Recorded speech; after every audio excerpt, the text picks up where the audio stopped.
gastroesophageal reflux disease, we'd be studying about the diagnosis and the investigation of the reflux disease. In this section, we'll be studying about the empirical trial of acid suppression. We'll be studying about the effect of proton pump inhibitors, which helps in suppressing the acid and the effects of it. And then we'll be studying about the endoscopy. How does endoscopy help in the reflux disease, in investigation of the reflux disease? And in the end, the esophageal reflex testing. So these are the different tests that we're going to study about regarding to gastroesophageal reflux disease. The test for reflux, the specific test for reflux would be intraesophageal pH monitoring. This is a catheter or catheter-free system that monitors the pH in the esophagus, and then the ambulatory impedance and the pH monitoring. Ambulatory means that when a person is walking around, he does not need to sit in the office, and barium esophagogram, which is also helpful in establishing the diagnosis of a reflux. Test to assess the symptoms. Empirical trial of acid suppression. This is a series of trial of proton pump inhibitors, which helps in suppressing the acid, and then we can see if the symptoms are relieved or not. And then the intraesophageal pH monitoring again, but with systemic analysis, which helps in assessing the symptoms. And then we'll be studying about the test to assess the esophageal damage, that how much injury has been done to the mucosal surface of the esophagus. This is done by endoscopy. By capsule endoscopy, esophageal biopsy, we take a biopsy with the help of the endoscopy, take a part of the tissue and then analyze it in the pathology lab. And then the barium esophagogram. Test to assess the esophageal function. We would see that is the esophageal lower esophageal sphincter and the other functions of esophagus is working or not. Esophageal manometry and esophageal impedance is used in these tests. So first of all, we'd be studying about the empirical trial of an acid suppression. This is the simplest and the most definitive method, and this was one of the first tests that is used in patients with classical or atypical symptoms.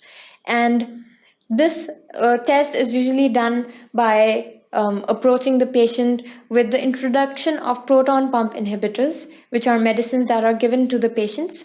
And then we'd see that have the symptoms responded to the trial of proton pump inhibitors in 7 to 14 days or not. We're going to ask the patients if they see a recovery, if they see that the symptoms have responded to it, if there are no symptoms available.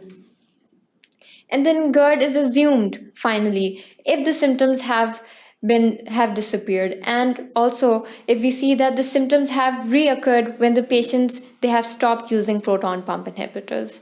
This confirms the diagnosis of reflux disease. This is a very easy test which is office-based. A patient could go into any OPD and the doctor might prescribe these medicines and see if the reflux disease has responded to this or not. It is inexpensive and it's easily done at any clinic-based OPD. So endoscopy. Endoscopy is the standard method to see the presence and to see the extent of esophagitis. Esophagitis is one of the complications of GERD. So in endoscopy, what do we do? It is a procedure in which an endoscope is passed into the mouth. What is an endoscope? Endoscope is a tool which has a light and a camera, which helps visualize all the digestive tract. It is entered through the mouth into the pharynx and into the esophagus. We can visualize all the esophagus and then the stomach, and we could even visualize the duodenum.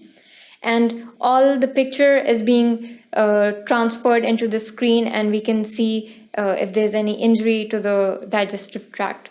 For example, this is the normal image of esophagus, which is free of any edema or erythema. And this picture is of a gastroesophageal reflux disease. This esophagus has erythema and is edematous. So the earliest signs that you'd see would be the esophagus could be edematous, it might be red, there might be erythema. And the most reliable signs would be friability or granularity, or you could see red streaks present in the esophagus. And plus if you would see in the endoscopy, you could also see erosions with white or yellowish exudates that are present in the esophagus. These are all the things that you could see with the help of endoscopy. Finally, the esophageal reflux testing. This is the most standard test for establishing the pathological acid reflux. It is carried out for 18 to 24 hours. It can carried out throughout the day. And a reflux episode is defined when the pH drops less than 4. And it records reflux episodes over an extended period of time. So how does this really occur? There's a probe, there's a nasal probe that is being passed into the nose, and then through the nose into the pharynx and into the esophagus, and it is placed 5 centimeters above the lower esophageal sphincter. It records any reflux episode that occurs throughout the day. It is also connected to a battery-powered data collector that collects the pH every 4 to 6 seconds in the calculator. So if you see in this graph, we'd see that the time is on one side and the pH is on the other side. So this low pH that you see, this is the pH 4. So any low pH can be calculated and can be recorded in a graph, and we would finally diagnose that reflux episodes are being occurred in an individual. So in the diagnosis and investigation of GERD, we've studied that we could diagnose it through an endoscopy, which is a probe that is inserted into the esophagus. And then we could study about the esophageal reflux testing, which is the most standard method of diagnosing a GERD. And we also study about proton pump inhibitors, which actually suppresses the acid suppression, and it also helps in diagnosing a reflux disease. Thank you for watching sqadia.com. Keep watching the other sections related to GERD.